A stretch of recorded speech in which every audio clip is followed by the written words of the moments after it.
The oldest recorded joke we have is inscribed on a 4,000-year-old Sumerian tablet unearthed in what is now southern Iraq.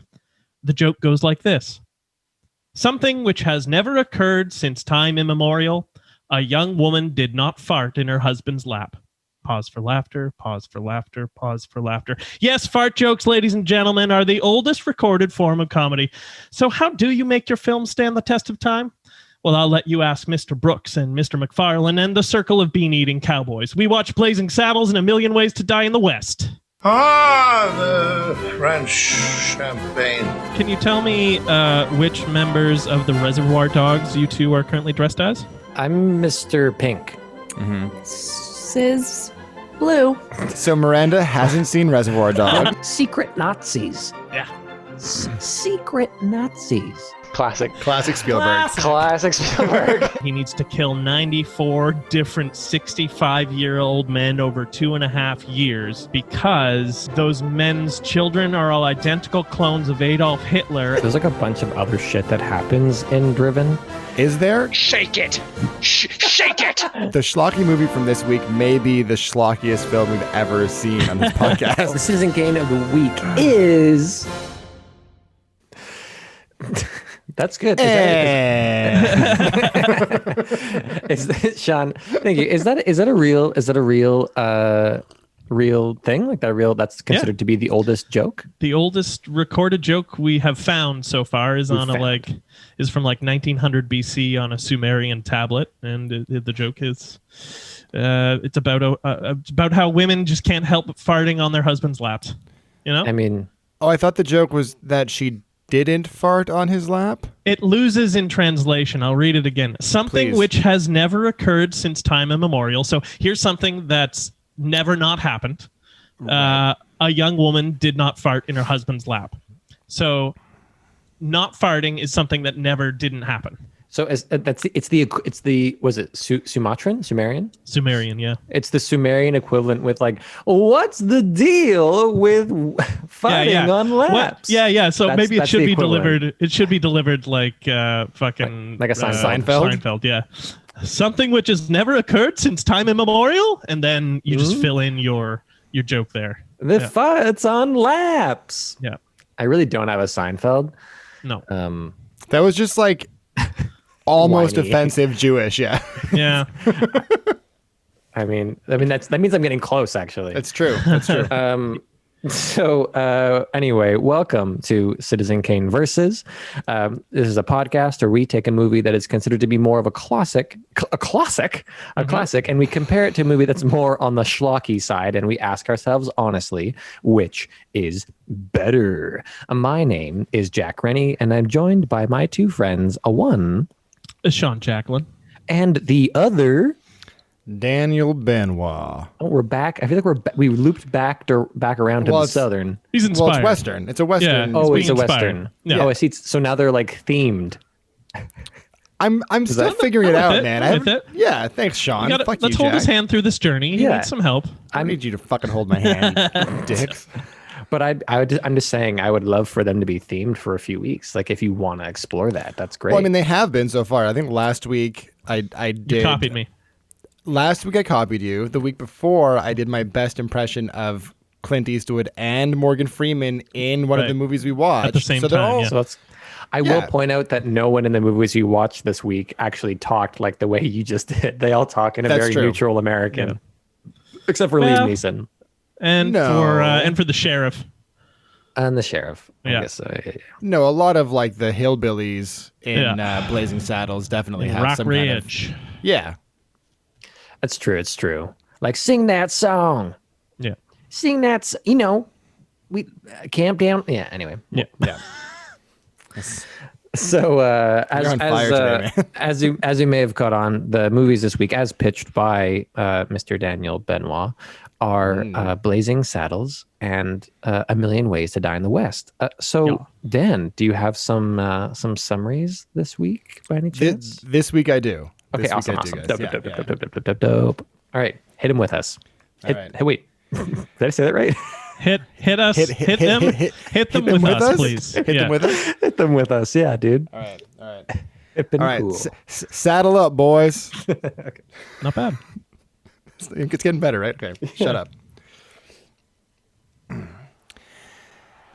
In the blue corner, representing the classics, a dated Western satire where a black sheriff meant to scare away the racist residents of a small town becomes a hero after he thwarts an evil politician's plans to build a railway. Coming in at 93 minutes, starring Cleavon Little and Gene Wilder, Blazing Saddles!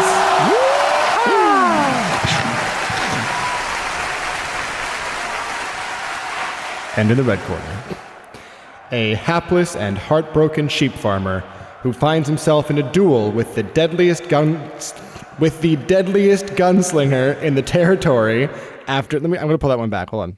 Do it. And in the red corner, a hapless and heartbroken sheep farmer who finds himself in a duel with the deadliest gunslinger in the territory after falling in love with the outlaw's wife. Coming in at 116 minutes, starring Seth MacFarlane, Charlize Theron, and Liam Neeson, A Million Ways to Die in the West.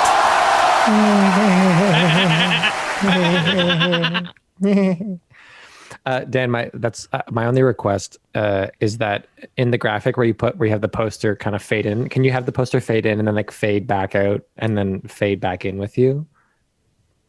Oh, I can. I was just going to cut that. I was just going to cut it out entirely, but I can. no, now it has to stay. Mr. Now it has Everything to stay stays. because we've talked about it. So now I you thought have to everything do it. stays. Yeah, Okay. yeah. So Yeah, things except for when don't I- stay. except for Except when I look you silly. look bad. When I Okay, look yeah, bad, I cut it okay. out. No, I But when I understand what take a this is. phone call on the podcast, Yeah. that stays. Well, that's podcast gold, man. That's going Or to be a disagree, legendary but- episode one day. Oh, hello. Yeah. So great, thank you. That's awesome, and so true. And thank you for picking these movies. They were a blast. They were super fun to watch. And I feel like a thing that's going to come up, at least maybe a point that I might mention. I'm not going to harp on it too much. It's something that I've said in the past about some of these movies. There might be an issue where they're too well matched, like they're too well paired, and that like A Million Ways to Die in the West is, in my opinion, very clearly inspired by Blazing Saddles. Oh yeah. Yeah. So it's one of those things where like it was kind of trying to be it, and it's emulating that movie. Yeah. Just we've had without any of movies- the But, racial yeah, commentary. Yeah. Well, I mean, doing a little bit of its own, but more racial jokes and not racial commentary. Yeah. Yeah. Right. Anyway, Yeah. that's a whole other point. But nonetheless, I think they are certainly distinct. Like Seth MacFarlane was trying to do something in his own style, for sure. Yeah, I told you this privately. I love these films. I've seen Blazing Saddles probably close to 25 times, I'd imagine by now. 25. And I've seen A Million Ways to Die in the West probably like 5 or 6 times now.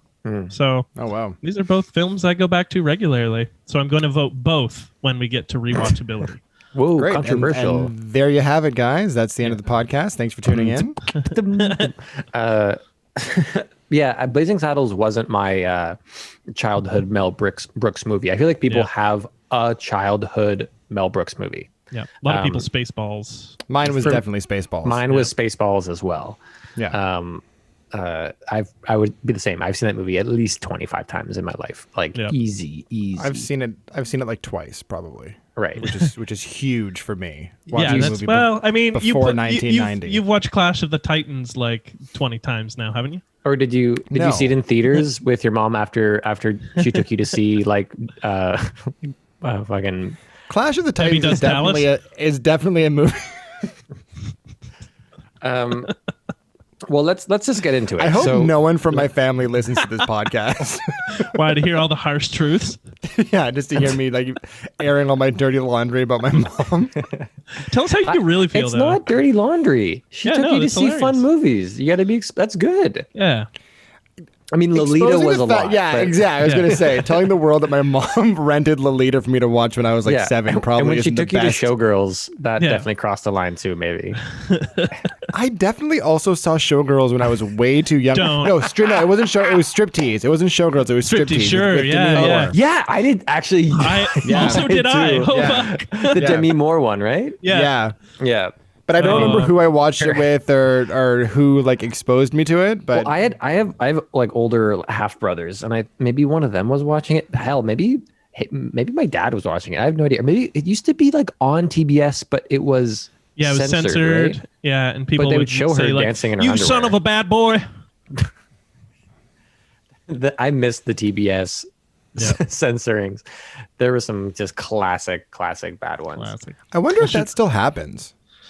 Oh, absolutely. Yeah. You think so? Yeah. Because they Yeah. allow pretty much every swear word on TV now. Well, I don't think network television is allowed to have that kind of language until after like 9.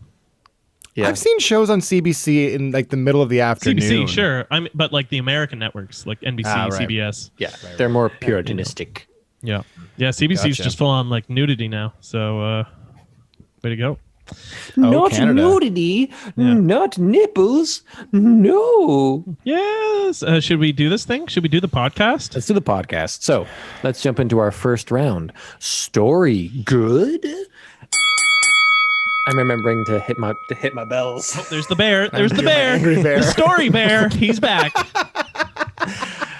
Look, if you're not also watching this podcast again after you've listened to it on YouTube, you're missing out because there's all kinds of extra bits and We stuff got going on sight here. gags happening in the background. Catch it's it live on whole Twarch. routine. You can watch Catch it live Aaron on walk by Twarch. the background. Yeah. You know, Did you all do kinds that? of stuff happens. All right, story. So story. As we've said, I mean, similar in style in that they are like parody Western comedy movies with meta jokes, Yeah. and stuff like that. But very distinct, like very, very, very different in the actual scripts of them, which is great. Yeah, I honestly kind of expected A Million Ways to Die in the West to be a lot more like Blazing Saddles just because of the comedy that Seth MacFarlane usually produces, like Family Guy, where it's a lot of like cutaway visual gags, which is kind of the entire style of Mel Brooks. I expected that more in a live action Seth MacFarlane movie, Right. but it seemed like he was going for like more of a movie. If that Yeah, I makes any mean, sense. after Ted, this was his next adventure after Ted. Right. So he was really like, stretching, showing what he could do, I mean, we'll get into his performance, but bold of him to put himself in there. Bold. Well, clearly he wants a vehicle. He wants to be a leading man, right? Yeah. And then on the other side, you have Blazing Saddles, which is often brought up in that conversation of when people talk about movies and they're going to go, oh, this couldn't be made today. Mm-hmm. And Blazing Saddles is often used as like the prime example of that. Like I've heard that argument made before of, the Blazing Saddles. Mel so Brooks good, has made it. Mel Brooks has said that as well. Yeah, in I mean, 2012. Of he course, was like, you couldn't. never be able to do this movie today. Yeah, you couldn't get the script anywhere. No. And it's kind of a shame. I mean, it's like if anyone at home is like, oh, I've never seen it, I gotta check out this Blazing Saddles movie. Yeah. It's get ready for a bunch of racial slurs. Yeah. Most of them, and a bunch of the N-bomb. But it's not. This is like pre-Borat, where it's not people who think that Borat or something is racist. It's like, no, it's making fun of racists. And that's where I think Blazing Saddles lies. I mean, some people probably disagree with that. Because still it's aged. I think I'm one of those people. Oh, really? Oh, yeah? Yeah, I didn't so I spent a lot of the movie wondering if there was some kind of like high concept commentary that was being made that was just going over my head in this movie, because I didn't get it. I spent 90 minutes being very uncomfortable. It was clear that they were trying to take. It just seemed so excessive. And there was so many derogatory terms being thrown around, and I get the idea. I get the commentary was making fun of racists, but it didn't seem to accomplish. Well, the commentary. No, okay. Yes, this is Explain a it to movie me, that Sean. this is a movie that you need to rewatch a few times to understand other things that he's got going on other than the comedy. But when he found this script, he contacted the guy who wrote it, and he was like, I want to do the script. It already had a black protagonist, but it was a white writer. So Mel Brooks contacted his friend Richard Pryor and said, hey, here's the script. What do you think? And Richard Pryor said, this is real. This is great. I want to join. And Mel Brooks was like, what about all the N-words we drop? And Pryor was like, no, those have to stay, because if you're doing a movie about racism set in 1874, when racism is at its like highest points post Civil War, you're like, that's why they're gonna interact with their black characters. Sure. So Pryor joined the writing team, and he like guided them along in writing as well. Pryor was supposed to be the lead, but the studio thought he was too much of a like wild card to be in the lead in a movie. So Right. but the commentary of the movie is, yes, look how stupid these fucking racists are. The only people who use the word are ridiculed immediately. The only smart person who comes up with plans is Sheriff Bart. He is the only one that has any success in this film. Yeah. The higher ups who are plotting all this are completely inept and charlatans. But it also is showing this town of outright racists don't want to change their ways until the threat of their like capital, the threat of their livelihood is at stake, and then they have to kind of be like, okay, we'll let you have some stuff too, I guess. And that's the point, that like you have to bring them kicking and screaming. Yeah. And that's bad. Right. And tell me if I'm wrong, Sean. Wasn't this movie also a bit of an indictment of Hollywood at the time as well? I'd imagine, like, Mel Brooks pokes fun of the Hollywood culture the whole time. That whole cafeteria scene is straight up like as homophobic as it becomes. It's still like, look at how vile and shitty Hollywood backlots are. Well, there's that whole thing, and then there's also like, look, the what still suffers in this movie is like there's a lot of like sexism in it as well, the treatment of women and sexual jokes, and Mel Brooks seems to always like to have that. He always jumps in his movies as someone who is just like this philandering, or not philandering, but this kind of womanizing person of power, and he likes to play the person in power as a complete like dumbass, which seems to be, of course, like his views of those people.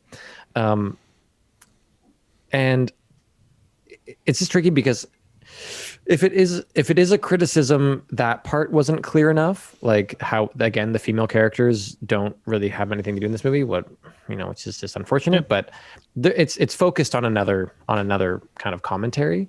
But I thought it was interesting, like just the example of, because this still happens, where the Harland, right? Harland? No. What's his name? The guy who's trying to make all these plans happen, who keeps correcting them on his name. Headley. Oh, Headley. Headley. Right. Headley Lamar. Headley Lamar. Yeah. That he kind of agrees to allow the black guy who becomes the sheriff in this town. He makes that happen because there's like a profitability in it for him, and it's this idea of like increased opportunity still in exchange for something, which is something that we are still dealing with, I think, in society, where it's like, yeah, you can have more access to this and increase opportunities here, as long as we still, as long as the people in power still benefit. Like it still needs to be this exchange, which I thought was cool. Yeah. Yeah. In the end, they only give them land if they help them keep their land, kind of thing. But recently, when they took Gone with the Wind off of HBO Max or whatever, the reactionary outcry was, well, why is Blazing Saddles still allowed? Because they use more derogatory words per minute than Gone with the Wind does. Right. But the argument there is Gone with the Wind is using this language as a way to reinforce the social structures that the movie takes place in, and to kind of glamorize them. And Blazing Saddles, at no point are these words being used seriously, or are these used being in a way other than to show that the speaker is a complete buffoon? Right. Yeah. No. Okay. So does that clear it up then? Yeah, well, kind of, but I'm a little surprised that we're on opposite sides of the fence here, because I remember when we watched Saturday Night Fever, we had a very similar conversation. I was the one defending that movie for its merits with a very similar argument, and yeah, the two of you we disagreed were like, on what "Meh." that movie was. Yeah. Right, but it was but your main gripes with it were the mistreatment of women, the use of derogatory terms, even though that was in and of itself a commentary on that social scene. But no, that movie is not a critique on that social scene. That movie is an embracement of the like zeitgeist of the 70s. What? No. Yeah. It's like it's just it's the That movie is not. That movie is definitely not glorifying Save or it for the embracing that podcast. lifestyle. But wait, What? For that podcast. Go reinsert your point of view.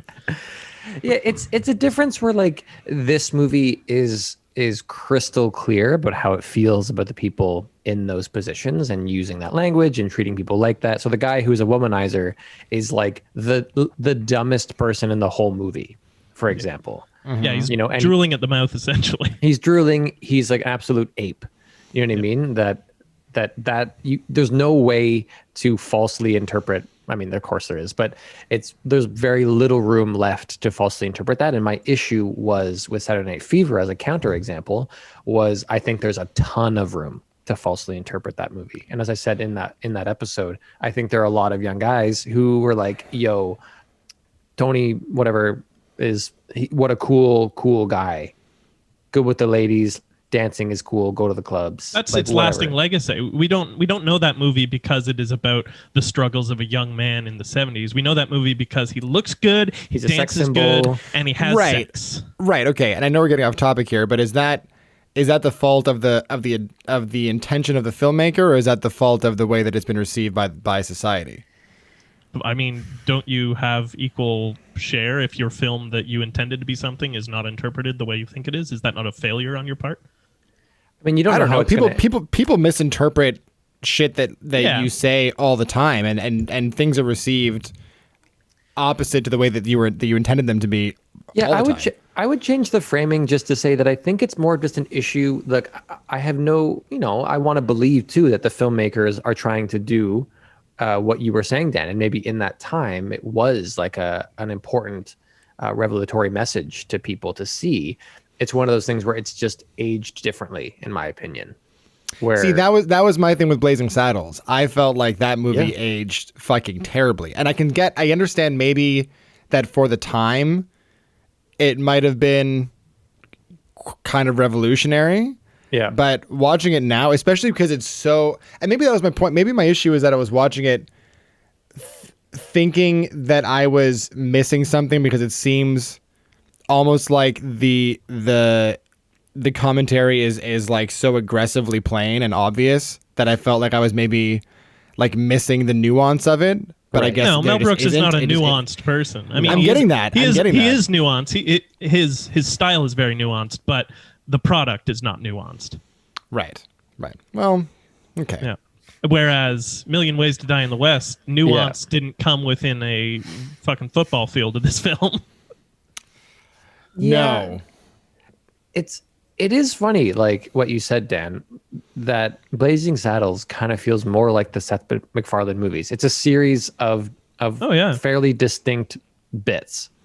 Yeah. Whereas A Million Ways to Die in the West is way more of like a cohesive storyline than I thought.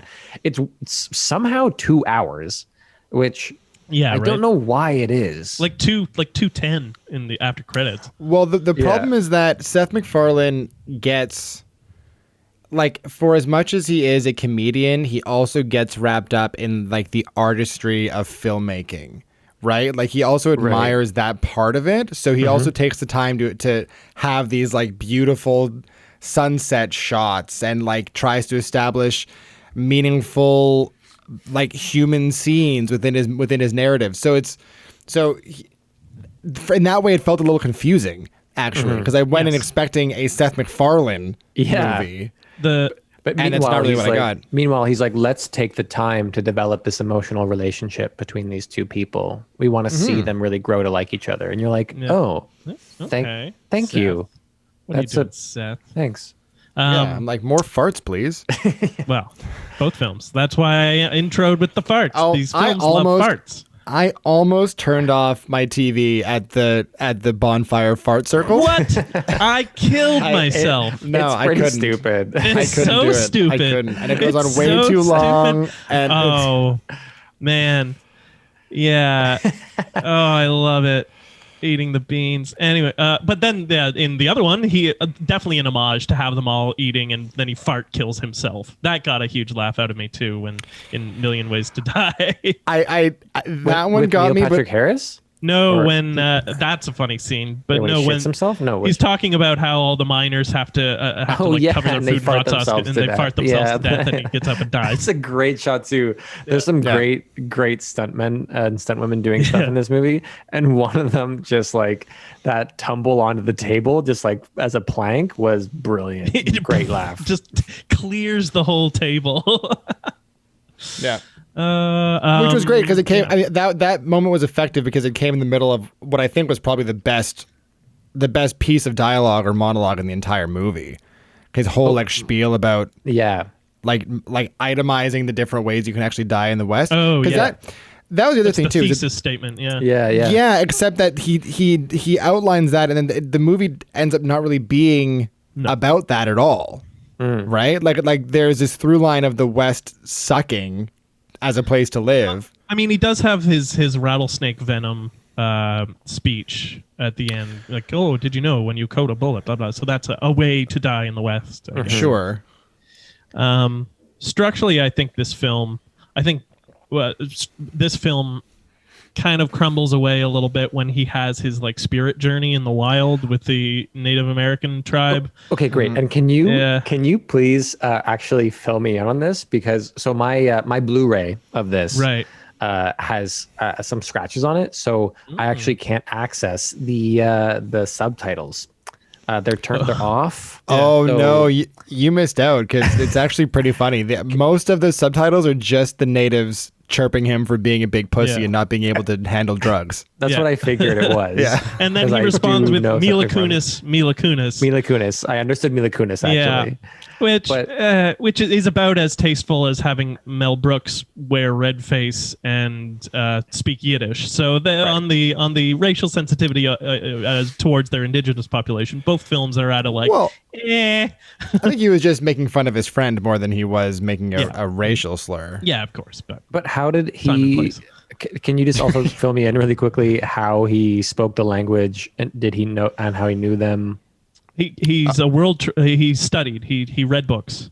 Yeah, in his words, he's a nerd asshole who, Yeah. because he was a loner, he spent all of his time reading books, learning languages, getting really good at math. Oh yeah, nerd asshole is how Yeah. he describes himself. Yeah. Right. So okay, as great. soon as he speaks their language, I think they literally say, "Oh, well, you speak our language, so we have no reason not to trust you." Yeah. Which I thought was pretty clever. That was pretty good.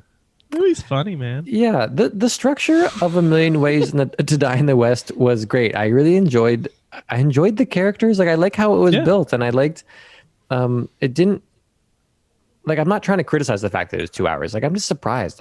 It felt like it should have been a 90-minute like fucking quick. It should have been a 90. There were like, it was a movie where like 50% of the gags land perfectly and Right. 50% of the gags go off into the corner. Yeah, all they the could've cut ones some that stuff. don't land come from fucking Painful. McFarlane. Yeah. They're all the duds are just like directly out of his mouth, which And I thought was- Charlize. He has a bit she's of not that. bad. Charlize is fine, but I feel like McFarlane has a bit of that.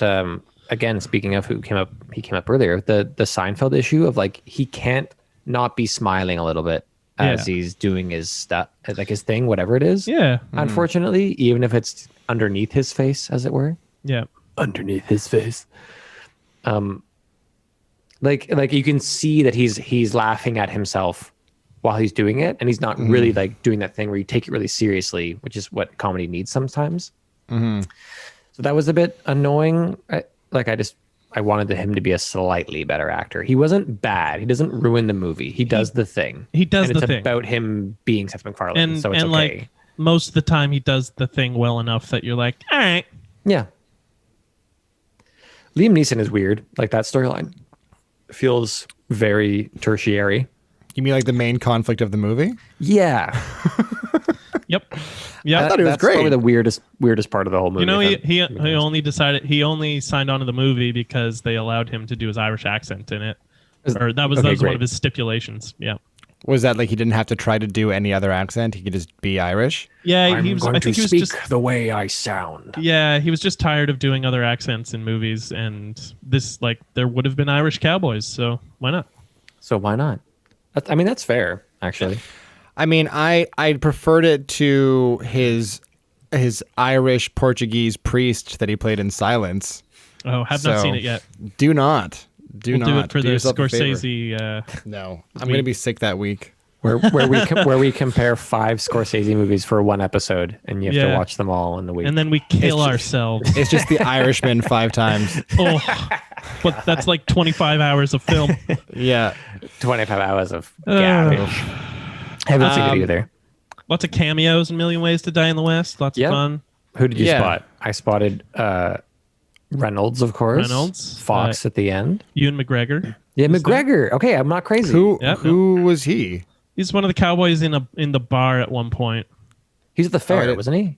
Oh yeah, he's at the fair, and he's The making fun of fair. him. I He think. says one line at the fair. Yeah. I didn't And I catch was that. just like, was that Ewan McGregor? It And was, I yeah. thought I really enjoyed the side story of Sarah Silverman and Giovanni Ribisi. They're brilliant. Oh, Yeah, and what they a, do no what a wrong. fun, like that could be, no, it's a perfect side story. I was going to say it could be a good movie on its own, but it's not. No, It's a yeah. great subplot for the era where he is dating a prostitute and they've never had sex. And like Sarah Yeah. Silverman just nails it with that kind of humor. She's so good, I think.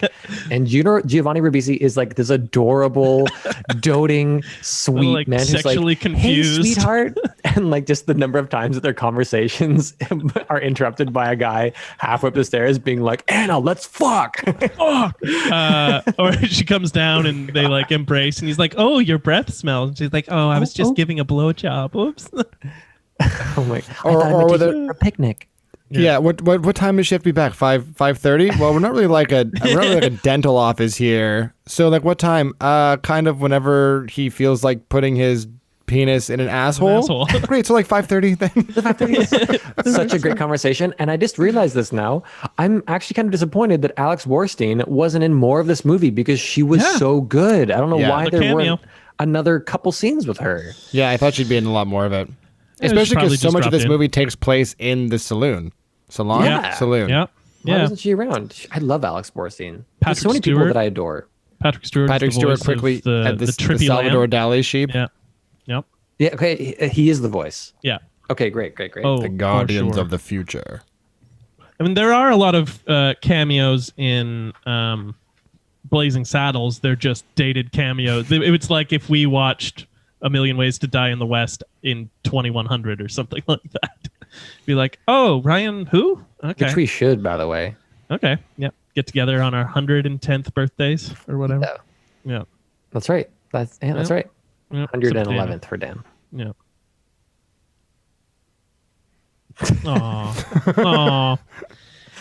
Should let that But this sink in. this is what it feels like talking about the stories for these movies. They're both scripts that are like the narrative is pretty loose to allow for a wide breadth of bits. Things. Yeah. Yeah, which makes sense, for a parody movie. That's usually the kind of format that works well, and I would say they both do that well, in my opinion, at least. And Dan hates Blazing Saddles or something, apparently. I don't hate We'll Blazing find out. Saddles. I just hate racism. Ooh. Wow. Whoa, Hot take, I know, guys. Wait, Thanks you're for, a like, racismist? stepping out here and being a leader in this movement. Did you just call me a racismist? Yeah. You fucking idiot. Both films have Blazing Saddles has multiple song and dance numbers. That's true. One for one there. Which are fun, super fun in both films. Yep. Again, something I expected more of in A Million Ways to Die in the West. They have one. They're they expensive. Have right. Well, are expensive. expensive. Yeah, that's true. Like You gotta to get all- to shoot. Yeah, you got to get all the Yeah. dancers. You're paying how many dancers at like Yeah. probably higher than Yeah, the normal okay, rate? sure, but clearly they had a lot. a budget Yeah. in Yeah. A Million Ways to Die in the West, and It's Seth $40 million, MacFarlane is I known think, for yeah. his musical talent, love. Yep. I don't know. A mustache. A lot of fucking a songs. Mustache. Yeah. Only if you have a mustache. I have something lined up for later with that song. Okay, great. Woo. Oh, I will are say you gonna sing it over- for us? Do you have your own personal rendition of a Shut mustache song? up, Daniel. Last time I tell you my secrets.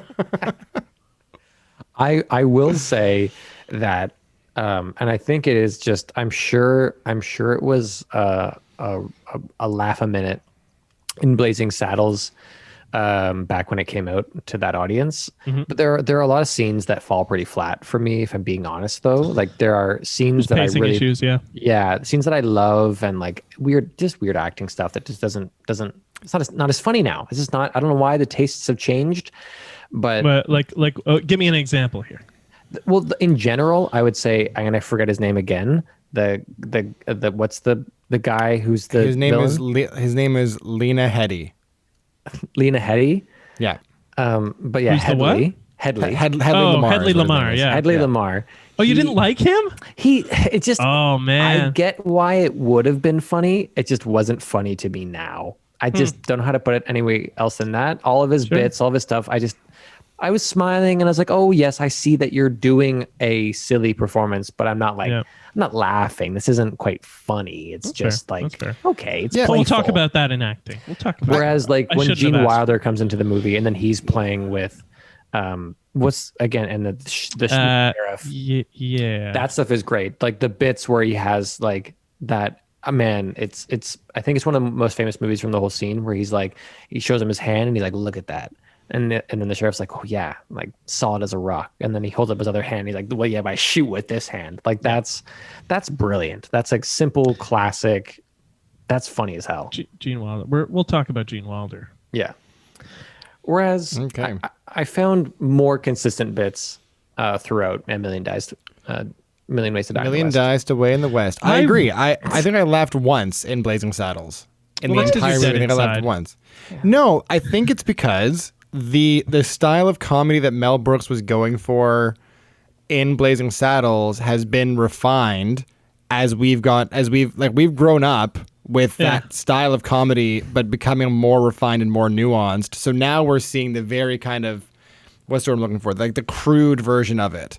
You know what I mean? disagree. So like, well, I you think, can eat shit. I think I'm making Okay. a point, but I think that I mean that was my take on it. I feel like the kind of humor that because it's kind of like Airplane-esque, right? And even Well, I was going to Airplane, use that as an example. This is 1974. This is the height of Mel Brooks. He's done The Producers and then Young Frankenstein, and so these are two like smash hit comedies. Then he does Blazing Saddles, 74. Go to 1980. Like Airplane, it's the same kind of humor, and the Abrams brothers or the Zucker brothers, I forget, are definitely inspired by Mel Brooks with their brand of comedy. But it's looser. It's not as like the performances are not as constrained. And then the Naked Gun films throughout the 80s and 90s, they are way looser than Blazing Saddles would be. And then we get to like the Scary Movie. what do you mean by Scary- looser? Yeah, scary movie. I wouldn't really count. Scary movie is kind of a step backwards. But what do you Yeah. mean by looser? The structures are just define looser for us. wider, flappier.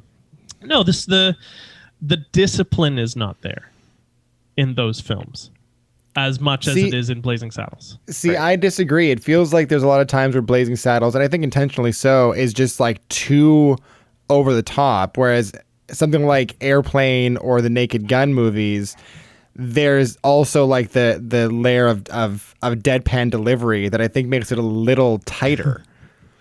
Do you know what I mean? I watched a scene.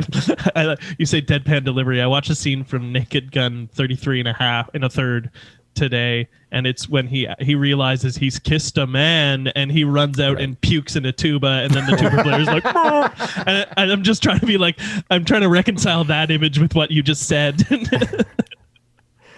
It's been a long time since I've seen Naked Gun, so So take what I'm saying with a grain of salt. Yeah. But I mean, okay. Go ahead. no, but you bring up Scary Movie, which is another really good. I mean, terrible movie, but even if we're using that as a bad example of the kind of humor we're talking about, that's stuff that we've already grown up seeing.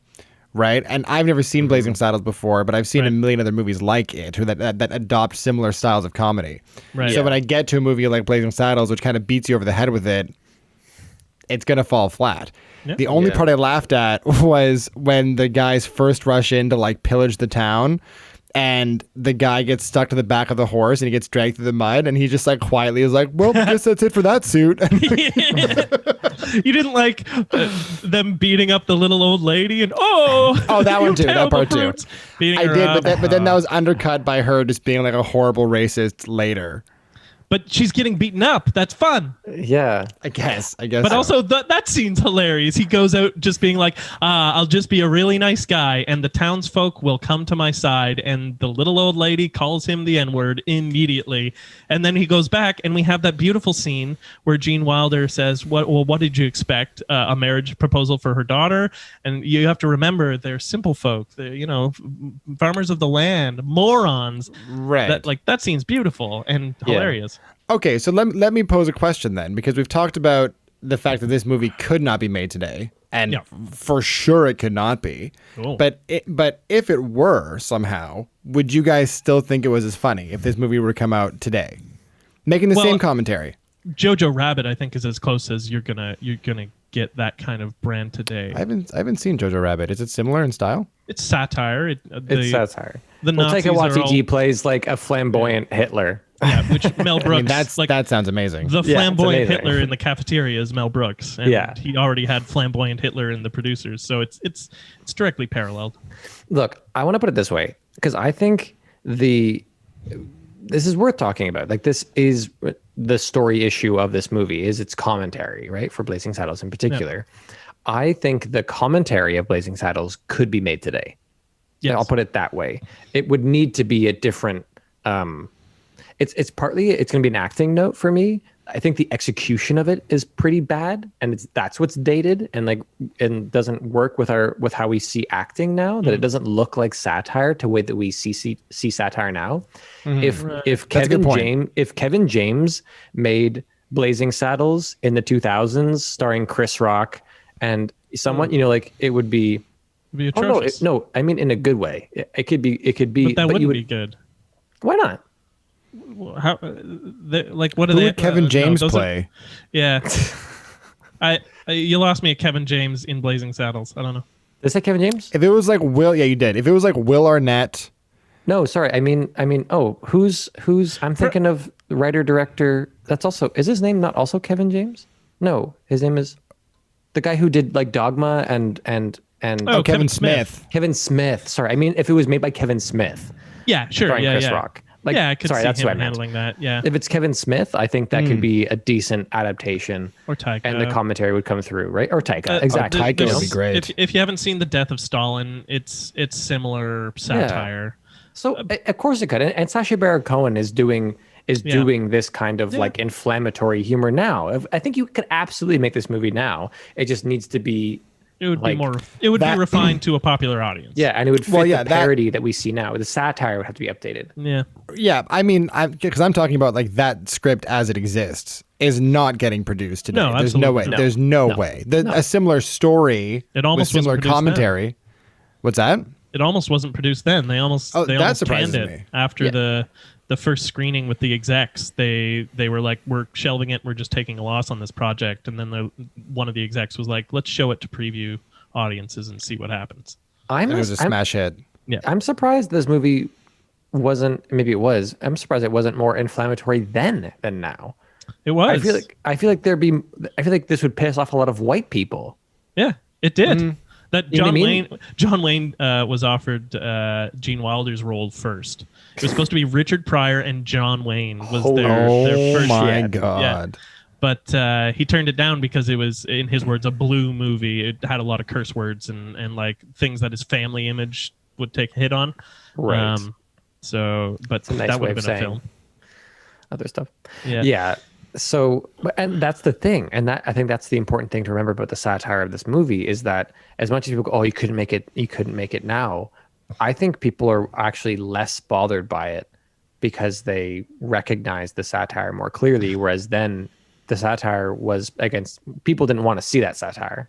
They didn't want to see white people being dumbasses. I think if you showed Blazing Saddles to someone who doesn't know about Mel Brooks and doesn't really know that kind of film, if you showed them Blazing Saddles, they would think you were a raging racist, homophobe piece of shit. Well, and if the shoe fits, you know, Jack. Oh, what a terrible joke to make about myself. Well, let's talk about story and Million Ways to Die in the West, because you've both said that you enjoyed the structure, and I was saying that. Did we say that? Did we say we enjoyed the structure? I said I was okay. Yeah, I guess it was okay. It was well. I thought it was No, okay. Sorry, make your point. I was going to say, I think it suffers from its length. I think it suffers Yes, it does. from editing choices or lack of editing choices. But it's also shot and scripted like a TV, like 2 hour long TV episodes, essentially, like 2 44-minute chunks.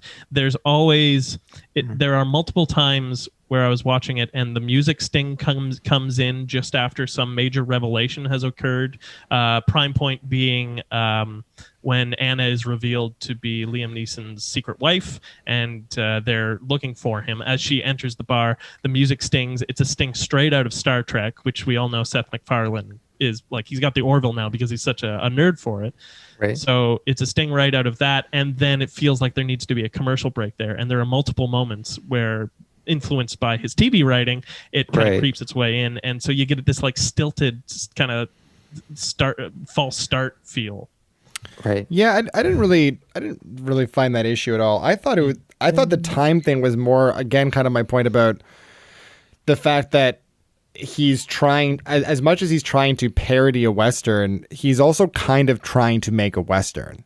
Yes, for sure. Right? So he's not just like, as opposed to Blazing Saddles, which is Mel Brooks just kind of like using it as a backdrop to fucking get his. He's paying an homage. It's satire, but it's also an homage. But Mel Brooks is making a point and very clearly satirizing the Western genre for the purpose of his commentary. Seth MacFarlane, I think, again, he kind of gets off on like his own vision sometimes. So he's also trying to like make a legitimate movie here, for sure, right? Which is why it ends up being longer than it fucking needs to be. For your silly comedy with poop. Yeah, I thought it was. I thought that it needed. It just needed more stuff in the story because it doesn't actually, like, nothing really happens of any kind of substance until the Liam Neeson stuff picks up in like the third act in an hour, like at the 90-minute mark. It kind of goes on a vacation as a movie. Yeah. And there's so many characters you have to keep track of too. It's a lot. Like we don't get introduced to Anna until like 25-30 minutes into the film, I think. Yeah, they could have definitely trimmed stuff. There's no questioning that. Where Seth MacFarlane just wanted to keep certain takes, just wanted to keep this and keep that and keep that, and they really could have let a couple things go, and it would have been fine. What do you think you could have let go? What do you think could have gone missing from this movie? Like him drunkenly going to Amanda Seyfried's house. Yeah. Wasn't that funny? And then we had to see the bits of him falling on his face, and like kudos to him. It looked like it was actually him falling on his face. These long shots for falling jokes, and it's like, does your whole movie need this? But if we lost that scene, we wouldn't have the beautiful line of "I heard you fart once," and it was like, "Papa." But he doesn't cut that. And it was sharp. It was a sharp tooth. Sharpie tootie. See, fart jokes, man. Oldest comedy. Well, I think we got to move on. I think we got to move on. So let's say end of round, and let's move into our second round. Looks good. So one thing I want to bring up first is like, and these are both comedic movies, and they both have physical bits, which is great. And I thought there were a couple good ones. Like I mentioned, the handshaking moment in Blazing Saddles. I thought the ongoing joke of A Million Ways to Die in the West of the people dying was actually quite funny as a gag. I enjoyed it when the guy gets crushed by the block of ice. It was that great mix. Again, Miranda kind of gasped and then laughed, which I feel like is the intended response. And then she was like, oh, and she kind of like came out of it like, oh, wow. Which is like exactly what you want. I thought that was great. Also, the visual bit, again, I'm glad they kept it. Like they should have made room for more stuff like this. When Neil Patrick Harris is shitting himself and then he's reaching for the guy's hat and he keeps patting his hand away. Yeah. Oh my goodness. So simple, but so funny. And brilliant to let it go on a bit more, to let it be like like 15 like hand pats, and the guy moves away and he still gets it, and then he grabs it still. Just like a clown bit classic. Like it was so good. So both good for physical bits. I think I would give the edge in that very specific subcategory to A Million Ways to Die in the West.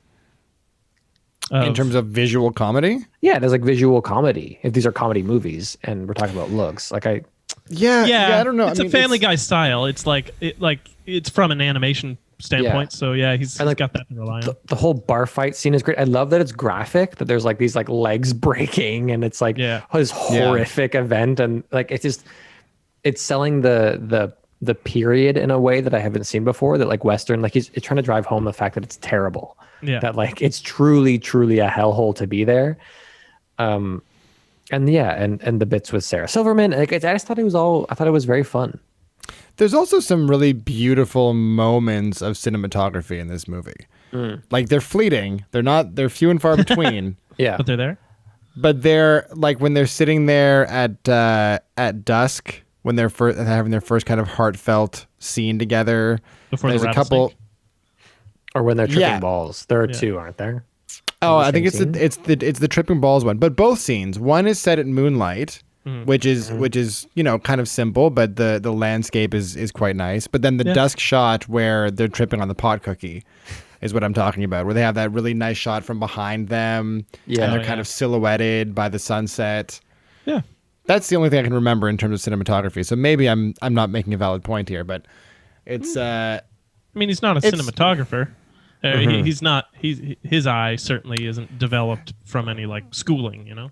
Yeah. No, but he clearly is somebody who has an eye for like he has an eye for filmmaking, right? Yeah. He's not a cinematographer, but he does have an eye for like crafting a shot. Yeah, he's an intelligent like aesthete. Like he understands aesthetic. Yeah, I wanted to say right there that he has an understanding of rhythm, which he does to a certain extent in early Family Guy, but this film's aesthetic rhythm is weird. They're like he pauses on shots too long. He maintains focus on certain things too long. I feel like I was wrong in what I was going to say, but then didn't.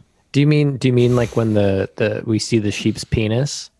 Oh, that's brilliant. Oh my God. Is that what you mean? And then it pees on his face?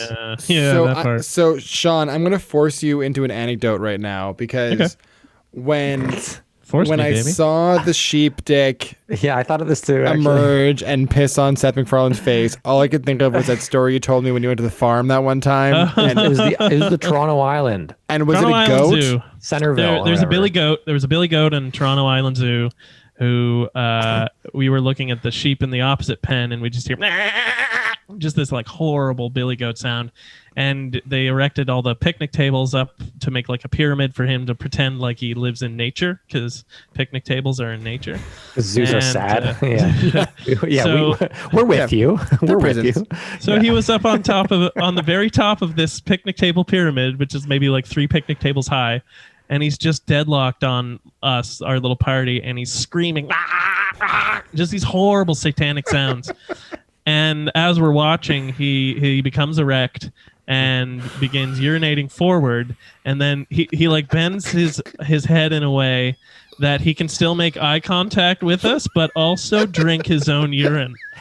It was a beautiful day in the neighborhood, let me tell you. While going. I just want that to be made into like a tourism video for the Toronto Island. In slow motion, it's a shot of like pee sprinkling into his mouth. Yeah. Oh, Yeah. Some Oh, young man. kid's like life changed forever. The Toronto Island. Yeah. Visit today. I learned it at the zoo. Don't do that. No, Tommy, no. Oh goodness, that's such a great story. Yeah, it's fucking great. I wish I'd been there to see Yeah. it. No, And, you weren't our friend yet. I wasn't. No. Oh boy. What were we talking about before that? This Looks. is like the Looks looks in Yeah, I these know, movies.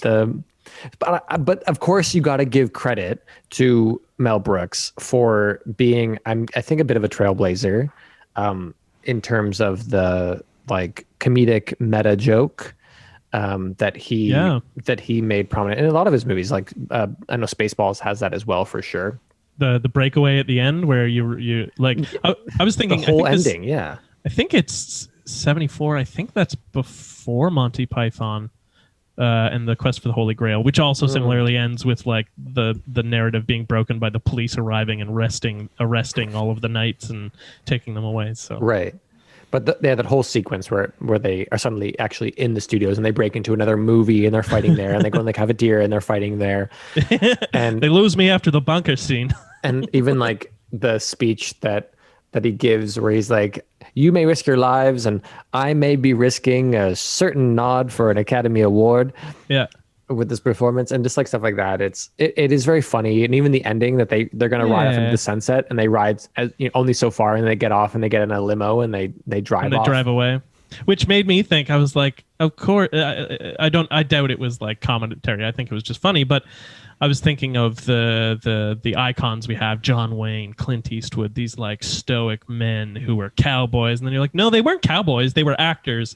As soon as they got off their horses, they got into the limos, and then they drove away into the sunset. Oh, that's Exactly. for sure what I thought they were trying to say Yeah. with that moment. I thought Yeah. they were absolutely making a commentary on Okay.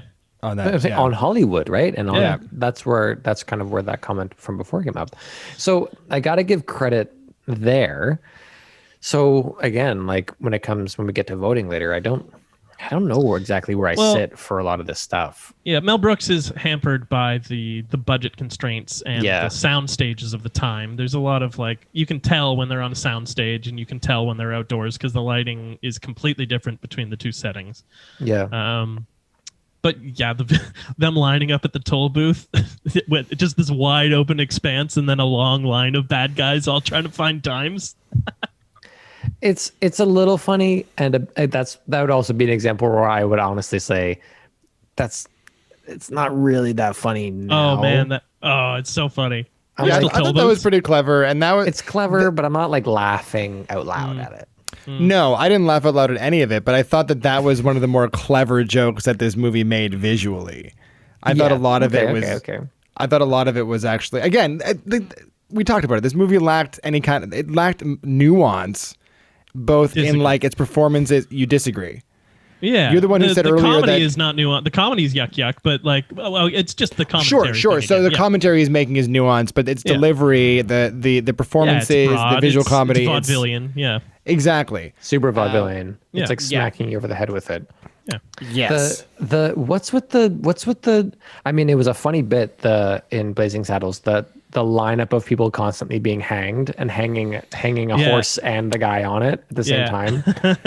It's Which they just a used bad man being hanged with his horse. Don't worry, it's just a bad man and his horse being hanged. But And he that his whole head on the character window was the weird. same. But like that kind of bit, like that's like, No, but that's maybe character funny comedy. then. No, that's I know, not but- that's not. Oh, he hit his head. He does it twice in the same scene, meaning he's an idiot. Yes. And then he smashes his head off the back of the blonde girl's head later. Yeah, he's a putz who is dressed himself up to look like he knows what he's doing and to sound like he knows what he's doing, but his physical comedy shows that he's actually a fucking idiot. Yeah. I guess the problem with that joke though is that it isn't funny. I disagree. Like, I laughed uproariously. Did you honestly? Did you laugh out? Throughout this goddamn film, and it's You the yucked? 25th time I've seen it. I yucked. What? Constantly. I didn't get any yucks out.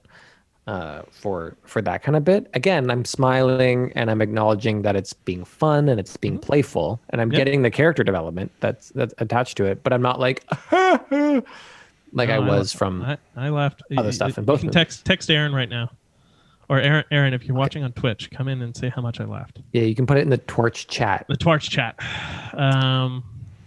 Yeah. Looks. I don't know. Costumes were great in both. Yeah, pretty costumes. standard. Yeah. Standard. Like it's hard to mess up. Yep. Yeah, of course. Like if I don't usually care that much about this, but like in terms of actual like just like film quality and like production quality, I would say it's of course A Million Ways to Die in the West. Yeah. I said it right. You did. Is much better. Well, yeah. When was Blazing Saddles made? 74. On Yeah. a shoestring So- budget. And on a low budget. Yeah, so literally 40 years before. Yeah. So, but you know, c'est la vie. Yeah, and it was a shoot. What was the budget for the movie? for Blazing, Blazing Saddles. Saddles, I don't know, but I know it was 40 million for about 40 million for Million Ways. That seems low for that movie. Yeah, 2014. But I guess most of it takes place in like the same outdoors. set. But just to pay all those actors, even 40 million. I guess a lot of them are just his friends who are like, yeah, let's make they're a not- fun movie. they're Because a not lot of them are making from bank. Family Guy, right? Yeah, like Borstein and I think Giovanni Amanda Ribisi has done a lot of Seyfried. stuff with. No, he Giovanni did. Ribisi. He did Ted with them, so I know he's like part of that Right. circle. Yeah, Right. Yeah. I mean, looks. yeah.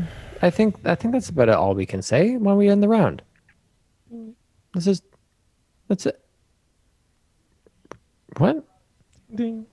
Oh, ding ding. Wait, Okay. we're waiting for you to end the round. Okay, Yeah. end of round. I thought Sean was doing something. And stop it. Okay. It kind of looked like he was holding in a fart. End of round. Let's take us into our next round. Sounds good. Right. So nice. Ooh, whoa. The bear is getting more scared of itself or something. The music, even for A Million Ways to Die in the West, the theme sounds like it is the Blazing Saddles theme. Yeah. Correct. Is it the same music? And I or is wish it, no, it's not. But it's like it gets all inspired by the same thing. The theme song for Blazing Saddles. Mel Brooks writes all the lyrics. Yeah. Writes all the lyrics, and he has his friend do the score. But they hired what's his name, Frankie Lane, who at the time was like one of the big country western cowboy voices, and he came on and he was giving such a serious, like deadpan interpretation of the song that they didn't tell him it was for a parody movie. And apparently, when he was at the premiere, he left because he didn't realize that he'd sung a like really serious cowboy song for a movie that was making fun of the entire genre. wait, Oh, that's that's him singing funny. it. That's him singing it not as a joke? Yeah, Because I was laughing that he was like, Yeah. and from the Beezing Patters. yeah. Like he's really singing into these certain words that I was like, oh, this person knows it's a joke. But he Nope. wasn't joking. No, he was like, because you wouldn't have gotten that sound if you told them this is a yuck comedy. Right. So just like take a stab at it. He came in thinking it was like a new cowboy movie called Blazing Saddles. Do you guys ever kind of do you think that would be a thing to do once in your career where you have someone come in to help Trick you an old man.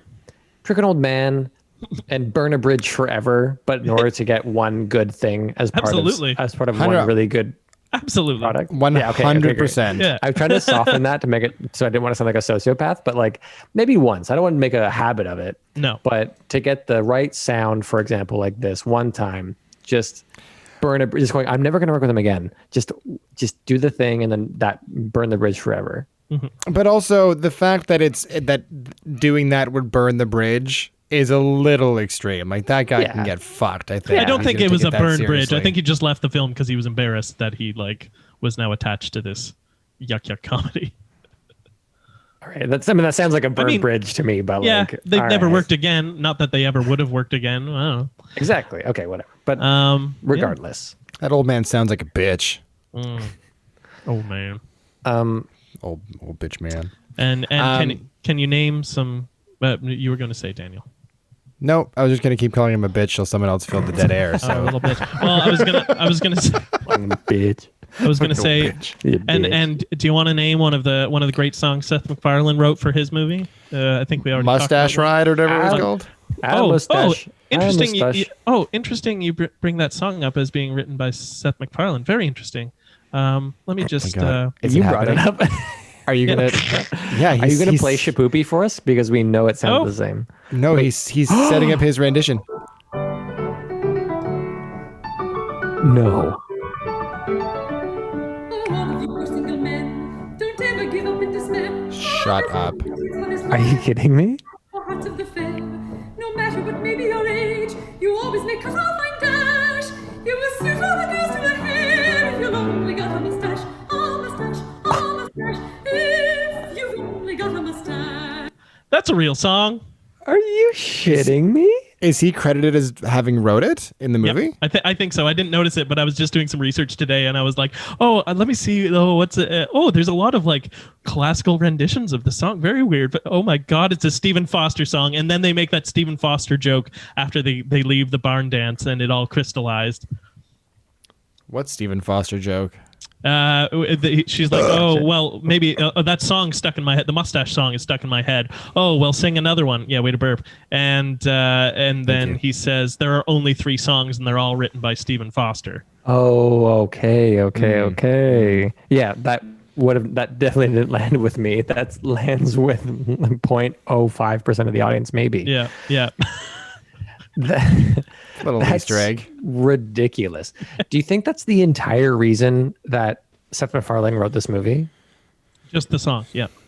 He sang it at like a music competition when he was 15, and Yeah, exactly. It's a great sequence, great choreography, a lot of fun, well executed, well shot. It's fun. I wanted more shit like that in this movie. I wanted more music. I wanted more musical numbers. You weren't expecting a rom-com? I was expecting a rom-com, but I was expecting a more Family Guy-esque rom-com. I thought it would be packed full of music. I thought Seth MacFarlane would sing at least one song. Yeah. sadly, no. He does have a good voice. Yeah. He has a great voice. Yeah. So I thought that in a movie that is clearly meant to be his like vehicle into these kinds of roles in Hollywood, he would try to showcase all of his talents. But That is a funny point, eh? You think that he would have. Maybe he was trying to prove that he could be Hollywood and not just be like a one-trick pony. Even though he's a multi-trick pony. I think Seth MacFarlane is a really impressive artist. Yeah. Overall, just to make that point at some point in this podcast. yeah, I don't know. The jury is still out for me because I Family Guy in its heyday was brilliant. Yeah. Now it's a hot mess. Yeah. I thought Ted 1 was kind of genius, but felt a lot like a live action Family Guy.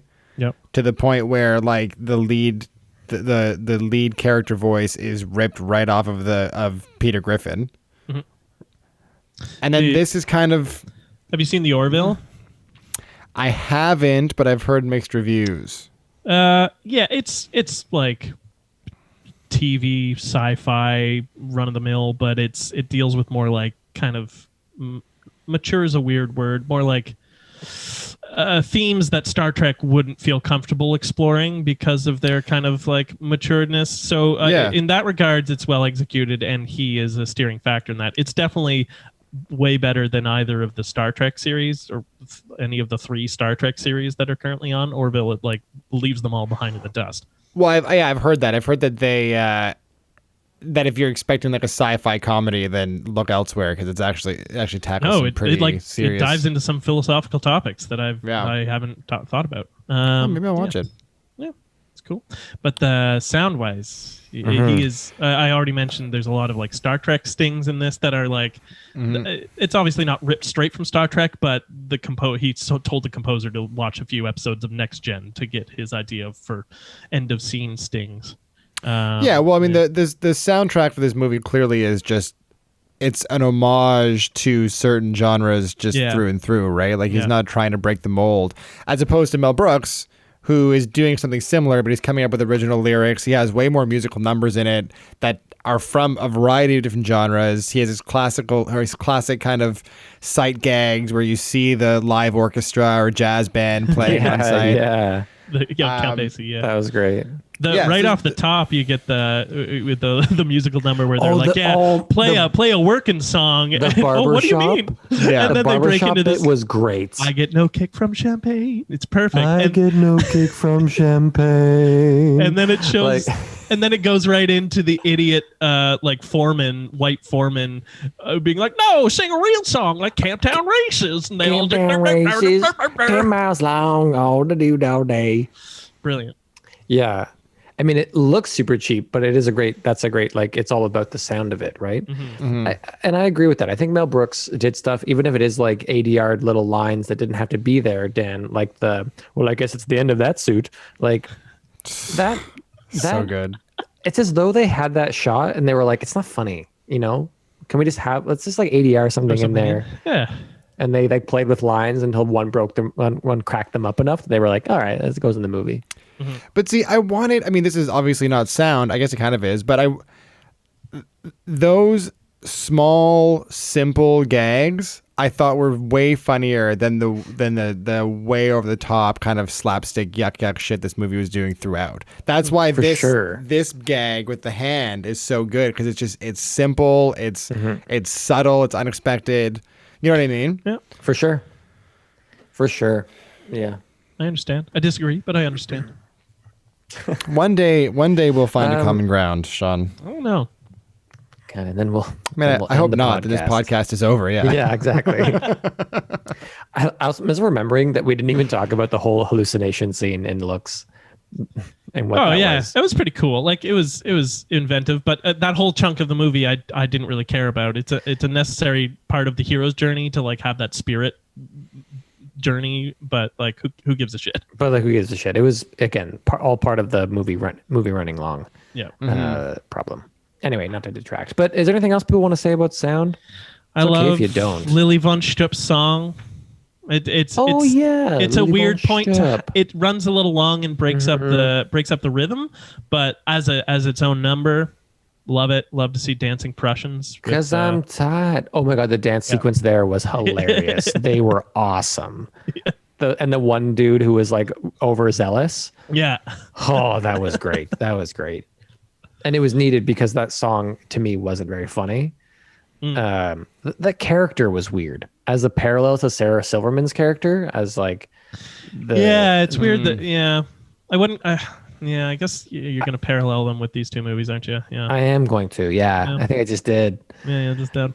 But the Lily von Stup character wasn't very funny to me. The whole scene with her and the sheriff wasn't like the Schnitzengruben. The Schnitzengruben, and that like, oh, he has a big dick. Like, yes. Great, cool, haha. It's twoo. It's twoo. That's Mel Brooks. He always has those like big dick jokes. Good job. Your Schwartz Mel. is bigger than mine is. Yeah. Oh yeah, I see your Schwartz is as big as mine. Yeah. Yes. I might watch Spaceballs tonight. Actually. You gonna watch 3 movies today? Yeah. I might. Yeah.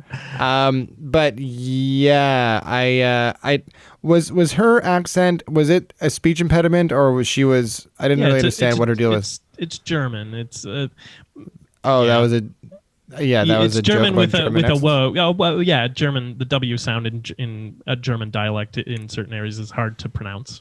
Yeah. So very. Very. Okay. It sounded a lot like the priest in Princess Bride. Yeah.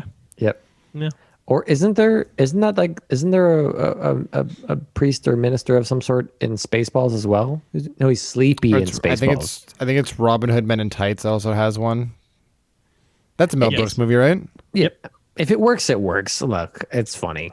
Is there somebody with a speech impediment, like a priest or something in Men in Tights? In Men in Tights, I don't know. Men in Tights, it's the Rabbi Tuckman is the like religious figure, and it's Mel Brooks. Yeah, of course it is. Okay. The Rock Ridge Raid song, where the song is the narrative of the raid. Love it. Then all at once the trouble started. Right. Yeah, fantastic. Oh yeah. And then there was another point in Million Ways to Die in the West when he's being chased on the horseback and the train's coming. The music that was supporting that scene was phenomenal. Right. Just orchestral music, but like really held that scene and propelled that scene forward. Yeah, I didn't notice Yeah, that. but which I guess I don't is good. remember it. Yeah, I remember that it worked, but I think I think I'm coming back to a point that Dan made, which is that I kind of expected way more in terms of the sound because it was Seth MacFarlane, and part of the reason why I'm impressed with him as an artist is because he's a comedic artist slash, cartoonist, animator slash musician. Like that's this really impressive his wheelhouse of things. That it is weird that it's a missed opportunity, and it seems like he wanted to be just an actor. He wanted to prove himself as the leading actor man, instead of being like, oh, it's Seth MacFarlane, he's singing and he's yeah, and it's like okay. But really, that would have been great. Yeah, more musical numbers, always good. Anyway, Always good. c'est tout. C'est too profound. Yeah. All right. Well, end of round. Moving into our what? It's always so clear from Sean's energy when he's done with the round.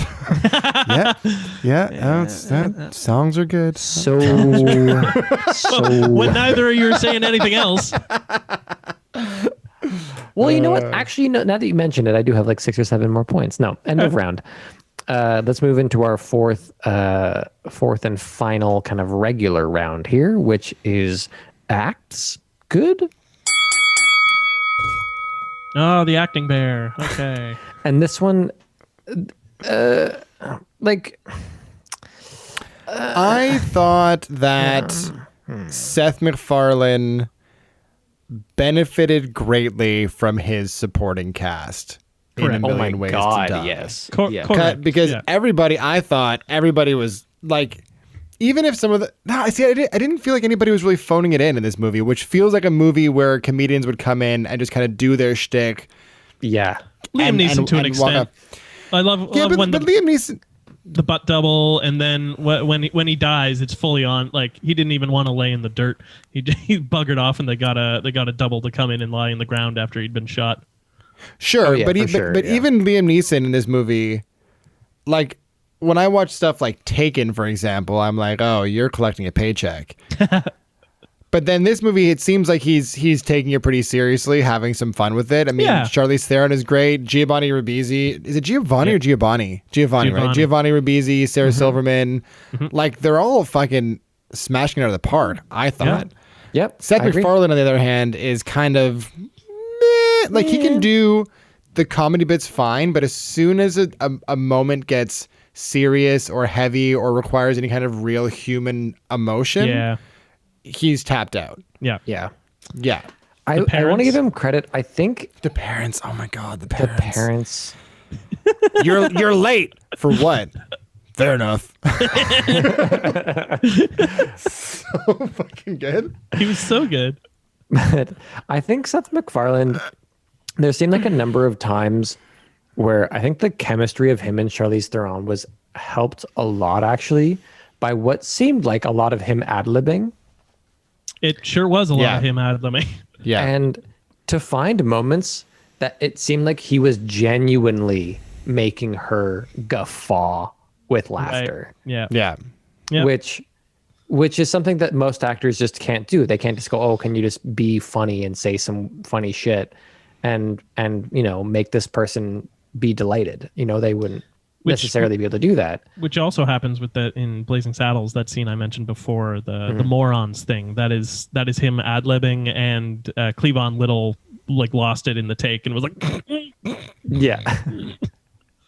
There are a couple moments for sure. And it looked like that.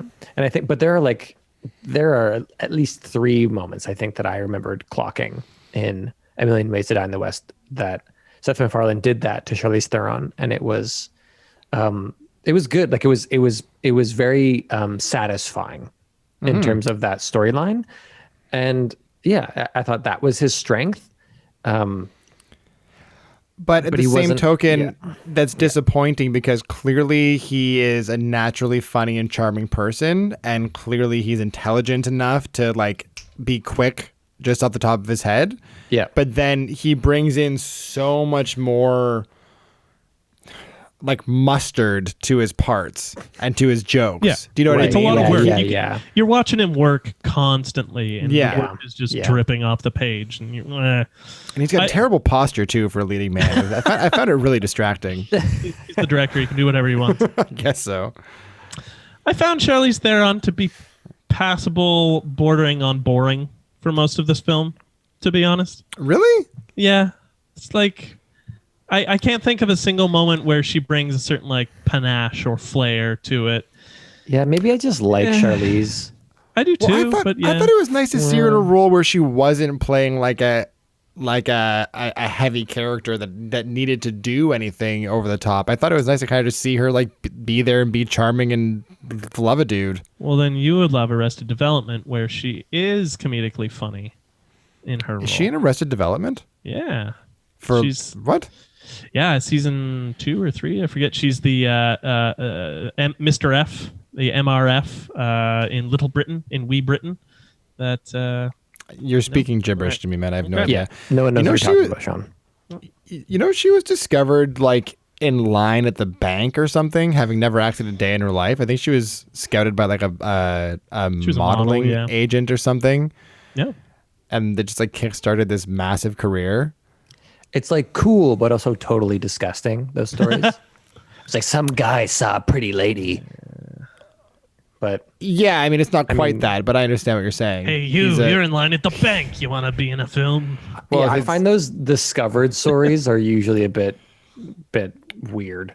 Well, I mean, if you're a talent scout and you're looking for, and it's the same as if you're a talent scout and you happen to just like hear somebody singing in line at the bank, and you're like, oh, you As right, you could usually be- do. As you do. But I'm just Yeah. saying it's a happenstance, right? If you, Yeah. Right. if your job is to find pretty people and there's a pretty person in line, you're like, oh, you could actually make us both a lot of money. Yeah, maybe. You want to be in my movie? you wanna I could take some photos of you. My mom's basement is really nice. It's got a great carpet. Oh, ew! I take that back. Everything about that Yeah, sentence hey is there. terrible. It just sounded too real. Yeah, I meant to say my grandma's carpet is really nice. Have you seen Lolita? My mom rented it for me. Okay. Oh, boy. Blazing Saddles acting. Gene Wilder. Yes, Gene Wilder. Gene Wilder. The game changed for me in Blazing Yeah. Saddles as Yeah. soon as he came on screen, because until that point I was like, what this is not fucking 90 minutes of this. But then he shows up and it's a totally different movie, and I wanted so much more of him because he's kind of Yeah, sure. barely in it. Yeah, he's kind of always there He's too. peripheral, right? Yeah. Like, he's not really like a driving force of the story. He is a facilitator. Yeah, he facilitates the character change that Cleavon. He's the supportive guy. Yeah, yeah. He's phenomenal. The speech he gives, like he legit gives. We're talking about where he came face to face with the 6-year-old boy on a Yeah. robbery or whatever, and he had to make the decision there to put down his gun. And you're like, fuck. He's on the brink of tears, and he's remembering this memory, and then he goes, "The son of a bitch shot me in the ass," and it just turns on a dime. I forgot how good that speech was. Yeah, there's some real fucking acting happening there with Yeah. Gene Wilder. And I think the only other movie I've ever seen him in is Willy Wonka and the Chocolate Probably. Factory. Because he also did Young Frankenstein, right? And Frankenstein, Planes, Trains. No, not Planes, Trains, and Automobiles. Another one with Richard Pryor. Shit. Yeah, Is the Planes, Richard Trains, Pryor and one. Automobile? No. So he's traditionally done like, he does a lot of comedic, or did a lot of comedic roles. Yeah. But like, was his character supposed to be funny in this movie? Because he seemed like the beyond straight man of this film. Like it kind of felt like he was actually in a different movie. Well, he is Yeah. it's interesting that you say that the movie changed for you, because I noticed last night when he is introduced, the pace of the movie slows down considerably. Yes. So he is the key to, you had 20 minutes of like zany comedy to try and bring you into the film and bring you into what's going on, and then it settles down with Gene Wilder and his portrayal there, and you can kind of follow where it goes from there. Yeah, I hear what you mean though, Dan. It does feel like, and that's kind of what you're saying, Sean, like he reels it in, and not in like he pulls it back. It's just that he kind of just anchors it. And it's kind of a shame that what is the name of the main actor? Cleavon Little. Cleavon Little. It's a shame that his character doesn't really get to do that. But I mean, I'm not complaining because Gene Wilder is great. The other actors in this movie, it's satisfying to see. Like, I do appreciate this too when you have like a bunch of to me are no-name actors. Apparently, there's an actor named Slim Pickens in this movie. Who is he? I saw that in the credits. There's someone Like, that's a real human name? a real person's name is Slim Pickens. So yay, I guess. Hooray. Maybe it's like a stage name, I hope not. like Aquafina. He was an American rodeo performer and film and television actor, playing mainly cowboy roles. Let me Oh, for see. sure, that's a stage name. Yeah, holy 100%. shit. His filmography goes from 1946 to 1982 and includes, I want to say, conservatively 40 films. What? Yeah. Blazing Saddles, he was Taggart. Not very much. Yeah, them's ain't Slim Pickens. Over 40 And then years. So that's like television. not great. And then television, he's got like another 40 roles. Okay, that's better than 80. It's pretty over 40 good, years. Dan. That's pretty good. Yeah, That's pretty good. Pretty good, actually. That's all right. That's fine. But I will say I appreciate, and it's kind of maybe like a directorial note, but even still the actors did it, which is that certainly in Blazing Saddles, if I'm just speaking about that movie, like all the performers seem to know what movie they're in. Yeah. And that's like a really good thing for this kind of movie. Like sometimes people don't know what movie they're in, but they do. And you have these fun little one-off performances of like when are there church scenes for both? There's tons of church scenes. There's a lot of The church criticism scenes. of the white Christian community is pretty deep. Yeah. What are the church scenes in A Million Ways to Die in the West? There's the one. There's just the one. Yeah, when Anna and her brother are introduced and then he says, there's a mountain lion warning in effect." Yeah. Right. So like I'll give them that, but really there are a lot of like I thought that the villain who I'm gonna the Hedley Lamar. Lena Headey.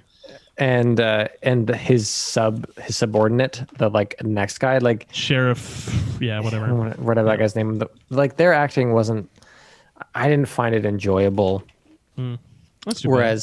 Whereas I did find the acting in A Million Ways to Die in the West. Do you know the joke? Do you know why he's called Hedley Lamar and why he keeps correcting people who call him Hetty? Because Hedy Lamar is like a Hetty was Lamar was an actress, so they named her that. But she sued the film because they were using her name, and Mel Brooks and the production company settled out of court. They settled for money and an apology for almost using her name. It's good. Isn't there a moment when he's walking into the theater in the meta end? It's like, oh hey, Hedy Lamar, and he's like, it's Hedley. Hedley. Yeah. Oh, I love it. Raisinets, please. Raisinets. And then there are cattle in the lobby for some reason. Oh, bless its heart. So yeah, Jean was great. Madeline Kahn was nominated for Best Supporting Actress. Was that Stipley or whatever her name was? Lily von Stupp. Yeah. Really? Yeah. Okay. She's brilliant, man. I don't know how to Is she? convey it. It's brilliant. Yeah. Okay. Yeah. Yeah, I didn't really understand her character. I didn't understand I didn't get what the story was there, what her actual mission was. She was supposed to seduce him and break his heart and force him to leave Rockridge. Okay. Yeah, exactly. That's just how I feel. But she's supposed to be one in a series of villains who are turned to the good side, quote unquote, because of a basic human kindness that is offered to them by Sheriff Burt. And it's supposed to show basic human kindness being his huge dong. His huge dong. Yeah. Right. Okay. What a nice guy.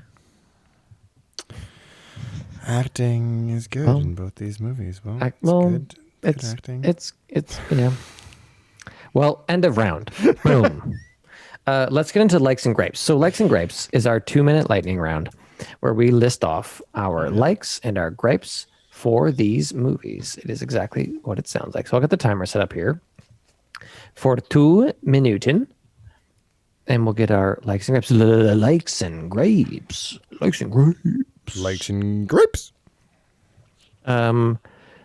Okay. Let's go as per usual. We'll do Sean, Dan, Jack. Sound good? Great. Yeah. People ready? Okay. So starting the timer in 3, 2, 1, go. Gripes, Bill Maher. Oh yeah. Like fart needles out of the penis. Likey great, but more on the like side. The Back to the Future reference with Christopher Lloyd. Huge gripe. Okay, sorry. Go ahead. Like, I didn't get a harumph out of that guy. Like the line, "What's Parkinson's?" Oh, it's just another way God mysteriously shows us that he loves us. Yeah. Like the stick hoop conversation, talking about how it ruins the children's minds. Yeah. Like fart noise. Ow, that came out my penis. That was my first line. I know, but I'm liking it too. It's a different part of it. Like Mr. Belding as the snake oil salesman. Oh yeah. Gripe, I think the executioner character. Gripe, pissing sheep. Like Gilbert Gottfried as Abraham Lincoln. Oh my god, yeah, there were so many more. Like the whole sequence of like, nobody's got $1. Let us see the dollar. That's $1? And then taking off their hats. I mean, like, take off your hat, boy, it's $1. That sequence fucking killed me. It's so good. Like, now go do that voodoo that you do so well. Oh god. Fucking Neil Patrick Harris, like Yeah. like Neil Patrick Harris for sure. Like the graphic bar fight and them off in the corner. having their own little We're getting a lot of damage over here. Yeah. Like Giovanni's hip dancing. Oh yeah. Yes. Oh my god. Gripe. Flat hairy pussy joke. All right, and we leave it there. No context. Oh no. I'm so glad I got a chance to slip that one in there. Oh, yikes. Oh, good. Yep, good. Well, very well done. Let's carry on and let's do the ratings of these movies. Let's find out which one is going to be named the Citizen Kane of the week. So, how do we rank? Category 1, story good. Yeah. One has maybe a stronger commentary, but one is definitely, I would argue, more I disagree with that. coherent. Yeah. But we Blazing talked Saddles- about the reasons why. Blazing Saddles has, I think, more of a concrete, albeit fucked narrative, but I really didn't enjoy it. A Million Ways to Die in the West was a little looser, but I thought kind of more fun. So I'm going to go with A Million Ways to Die in the West. I'm going Blazing Saddles merely structurally. It was much more concrete than Million Ways to Die was. Yeah, no shit. Yeah, I think I have to kind of favor the commentary, which is weird because Don't roll your eyes, Daniel. It's an important part of film criticism. Yeah, because A Million Ways to Die in the West, it's like I don't know. I don't get it. This- I'm so surprised. I'm sorry that you're you the don't person get the saying this. movie. I get the fucking movie, Sean. I've just been on the other end of this argument so many times, and now we have a movie that is just like blatantly throwing these words around, and suddenly Jack is like, "Oh, It's yeah, not but, like, blatant. I It's understand." calculated. It's very calculated. Okay, eat shit. You know what I'm saying. I don't. Okay, well, we're gonna fuck about this later. What? So what's your vote there, Jack? Well, I think I vote that you two fuck each other later. Right. About this issue, however that's done. I think I have to give it to Blazing Saddles, and it's kind of instinctive, but I think the overall script is put together in a way to do something. Whereas I think A Million Ways to Die in the West while it has maybe some writing that is more suited to the modern era throughout, more like, but I think its overall message ends up just being a funny Western movie. Whereas Blazing Saddles kind of, to me, goes a bit above that and becomes a kind of greater commentary. So I'm going to say Blazing Saddles. I think Blazing Saddles. So looks good. This one I'm saying A Million Ways to Die in the West. Yeah, I'm saying it too. Great visual bits throughout. Yeah. Cleaner. Better production value, better cinematography. Better production, if that matters, yeah. Is that a unanimous? I don't know, Danny? Yeah. Yeah. Oh, okay, Oh, okay. Yeah. Great. Sounds.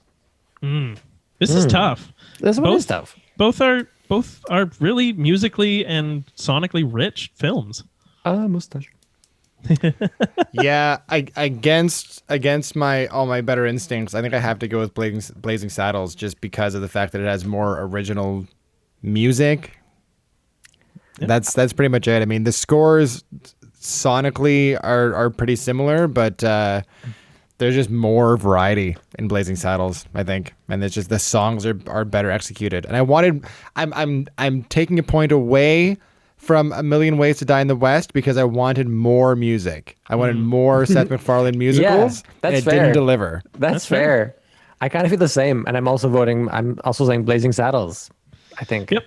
Same here. I think right. like it is a lot closer. I was really impressed with the orchestrations for A Million Ways to Die, but I mean Blazing Saddles is classic. It was enjoying itself musically more. Like it would have been funny if Seth MacFarlane picked up a microphone and sang a big band song out in the desert in a similar way. That would have suited him perfectly. Totally. That'd be great if it was the sheep. I don't give a shit. Whatever. In his crazy like drug induced state. Like there's jokes in there. Oh, a big solo musical number during his fucking drug trip would have been perfect. Yeah, there you go. That would give a purpose to it, sort of, kind of. Sort really. of. Yeah. You could get away with it and still be doing your leading man test. Mm-hmm.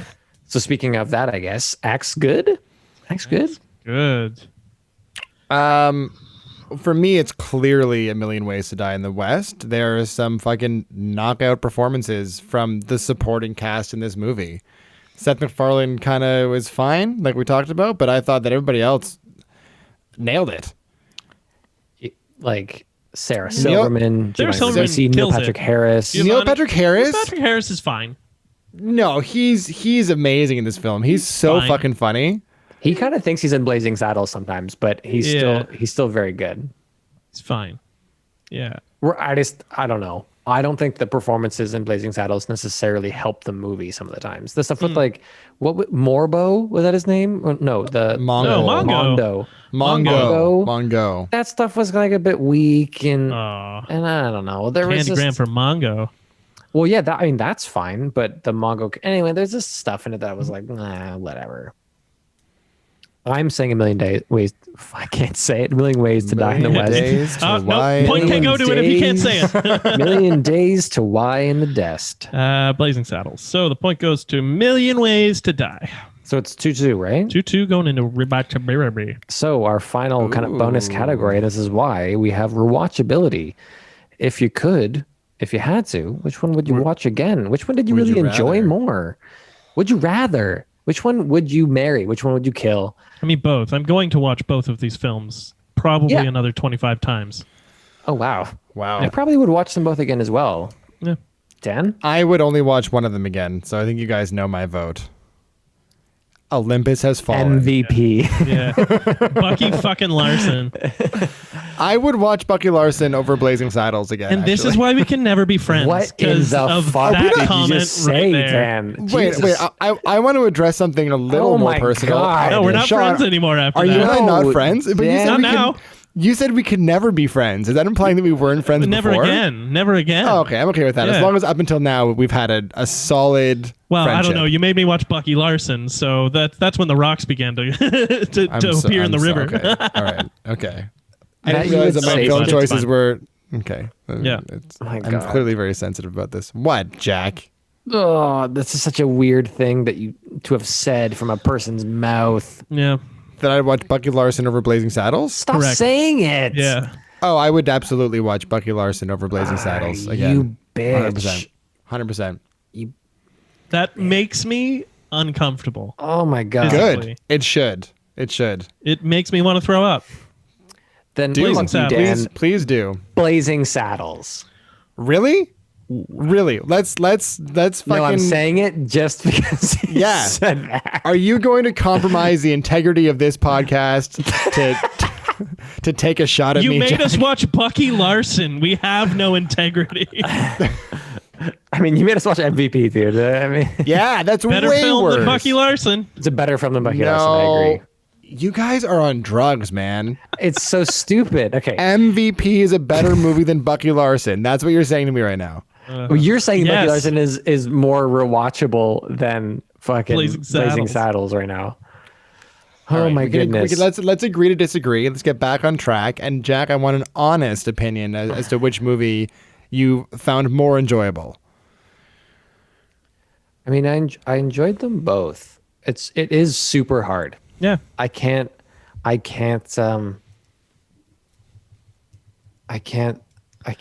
don't know.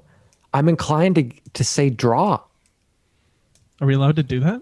No, I don't know. think I mean, so. if you No. draw as well, it swings in Dan's favor. So it is. I'm not drawing. Blazing Saddles I will watch again before Million Ways to Die in the West, but I'm going to watch both of them a lot because I enjoy them. They make me feel good.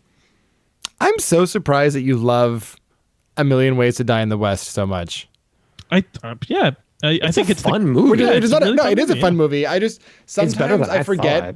thought. Yeah, it's better than I remembered it. But Sean is like such an academically intelligent person that I sometimes forget that he has a real soft spot for like crass lowbrow humor. Okay, good. Well, surprise. Yeah.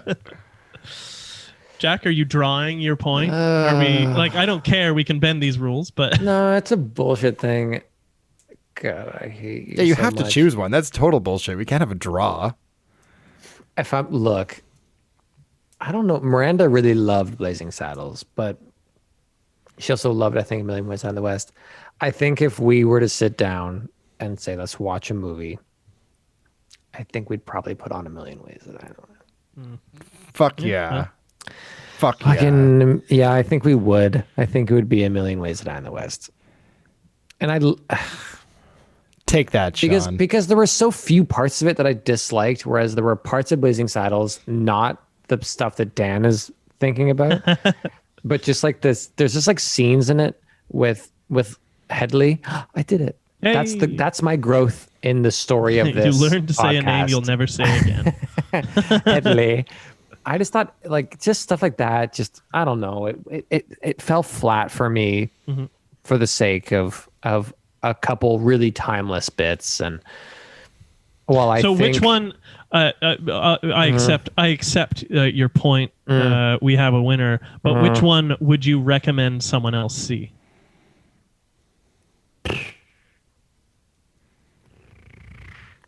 Can I pass on this fucking question? both? Do I have to say this? I don't know, man. I would. It depends on who I'm recommending it to. If that's fair, that's fair, I don't that's fair. know. If someone hadn't said Blazing, look, it's tricky because Blazing Saddles has more clout now, where it's kind of stood the test of time in its own unique way. That if someone hadn't seen it, I'd be like, oh, I mean, it's worth checking out. Or if someone was like, I hadn't seen A Million Ways to Die in the West, I'd be like, yeah, that's fine. Like, it's, because it doesn't have any long-standing significance yet.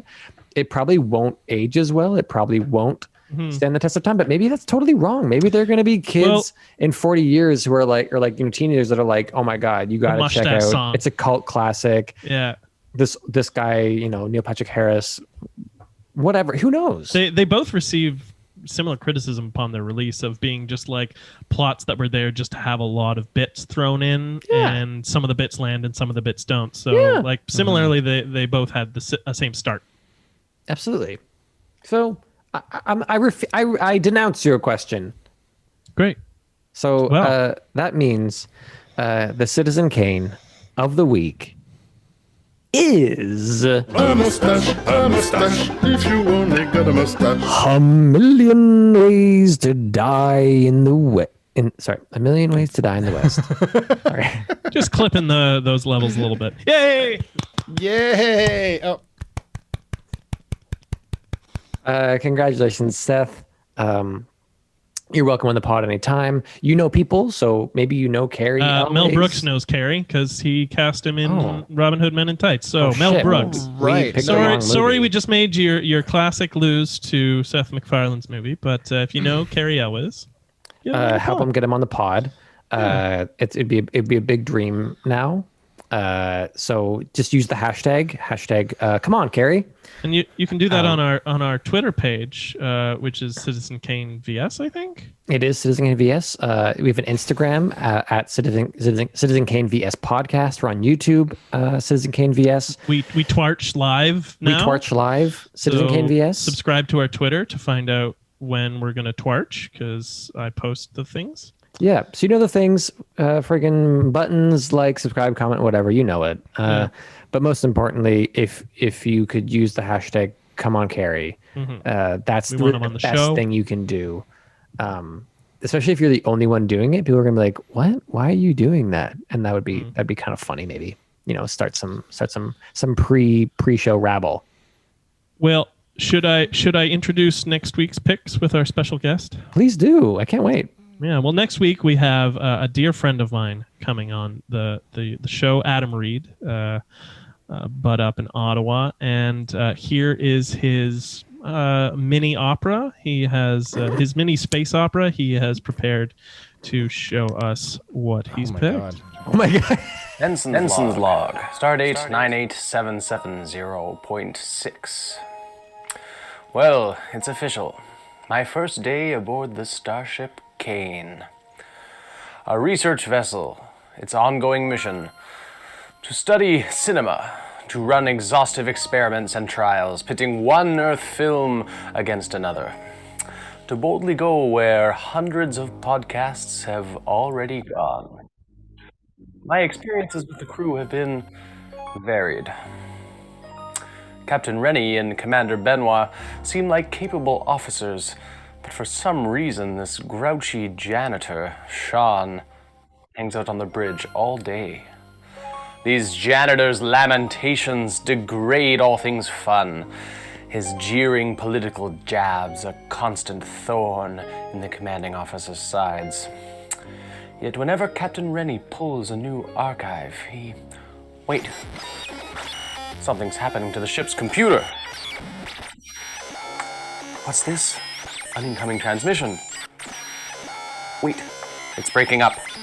Maybe if I reconfigure the pulsary holocapacitors through the tritanium viewer. Neutralizing the psionic subspace flux. Patching it through now. Commander, we are Thermians from the Plateau Nebula. We need your help. We have been revisiting your planet's historical documents related to galactic travel and have encountered an anomaly. In one of your historical documents, the galaxy is at war. There is no mention of the planet Earth. And yet, in another, the galaxy is at peace. And your planet is at the heart of a galactic federation. Has genetic engineering created a mysterious army of obedient slaves? Or villainous superhumans? This is the first time such a paradox has been encountered by my people. We must know which historical document reflects your current timeline, or the paradox will consume us. It appears that the galactic war happened a long time ago in a galaxy far, far away. But we must be certain. We eagerly await your reply, Commander. You are our only hope. Conflicting timelines, historical documents. He couldn't be referring to movies, could he? I've got a bad feeling about this. I have to bring this transmission to the captain. Join us on the bridge for next week's Citizen Kane, where myself, Adam Reed, and my friends, Captain Rennie Commander Benoit and Custodian Jacqueline pit two sci-fi universes head-to-head. The classic Star Trek II, The Wrath of Khan, versus the schlocky Star Wars Episode II, Attack of the Clones. May the Fourth live long and prosper with you.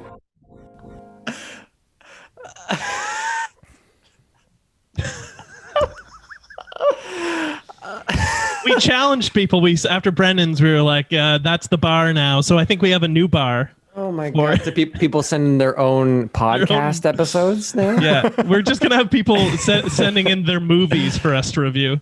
Well, I mean, bonus marks for effort. My goodness. Yep. We should find a way to just post that whole thing at some point. That's great. Oh yeah, I'll check in with them. But yeah, so Star Trek II, Wrath of Khan versus Star Wars II, Attack of the Clones. I've never seen Wrath of Khan. Nor have I. It's supposed to be the best Star Trek film. So yeah. Come Yeah, on. I've seen the remake of Wrath of Khan, which was it Into Darkness? Star Trek Into Darkness. Yes. Yeah. Well, groovy. That'll be Yeah. fun. Can't wait to meet Adam. I've never met him, so that'll be great. Couple times, but yeah. I've been Very briefly. Cyrano times. Yeah. Oh, well. He's got longer hair now. Okay. Well, nice to meet him in a more formal, non-crazy setting. formal. Not that this podcast isn't I crazy. can't think of anything else. Well, great. Those are going to be some silly movies. Glad to get into some sci-fi stuff. Dreading watching any of the prequels. So I guess I'm also, excited. Also It'll be interesting to watch Infinite. them after the recent shitty Star Wars films. Yeah, because they've been getting this credibility lately, where even I kind of agree with it that after The Force Awakens and stuff, they go, okay, this is fun, but it's just A New Hope. At least the prequels were new movies. Yeah. Which So I we'll kind see. of agree with. And I think they're a good pairing because Wrath of Khan, it's a very, the acting in it is Star Trek acting, which can be a crapshoot sometimes. Yeah. So Is it still Shatner? yeah, it's the whole original I thought crew. so. Yeah. Perfect. Going to be a fucking crazy shit show then. Okay. Oh, yeah. Awesome. Woo. Well, thanks for listening, everyone. I.e. Miranda. And Adam. And Adam. And Adam. And my Brendan dad. sometimes. My I mom. think. Happy birthday, Still Mom. not my girlfriend. Oh, happy birthday. Is it your mom's birthday? Oh, I think this will be the week after, but whatever. Happy birthday, Mom. Happy birthday, Sean's mom. She doesn't listen Janice? this far because we are, quote unquote, a little rambly. is that what your mom said? Yeah. But that's podcasts, they want a bit of a ramble. If we just went through this and just knocked out points that we notated ahead of time, then what are we doing? Why are we here? I mean, what are we doing anyways, guys? What are we doing?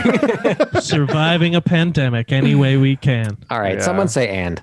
And You bitch, you shut up. gong.